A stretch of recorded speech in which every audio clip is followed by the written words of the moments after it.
দেখুন বন্ধুরা, এখন ও পুজো করতে বসেছে। এ মা, মুখটা দেখি,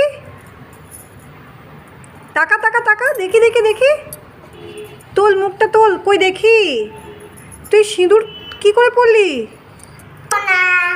সিঁদুর কি দেখি দেখি, কি করে সিঁদুর পরলি? আর ঠোঁটে এগুলো কি মেখেছিস? আর কপালে? কপালে সিঁদুর। সিঁদুর কেন পরেছিস? এমনি আমার ইচ্ছা তাই। বিয়ে করে নিয়েছিস? হ্যাঁ। তোর বর কোথায়? রান্না করছে। রান্না করছে? আর তুই চান করে সিঁদুর পরে এরকম করে এক মুখ লিপস্টিক পরে পুজো করছিস? কি রে, তুই পুজো করতে বসেছিস? এই খাবারগুলো কে দিল? আমি। দেখি মুখটা দেখা আর একবার। দারুণ লাগছে।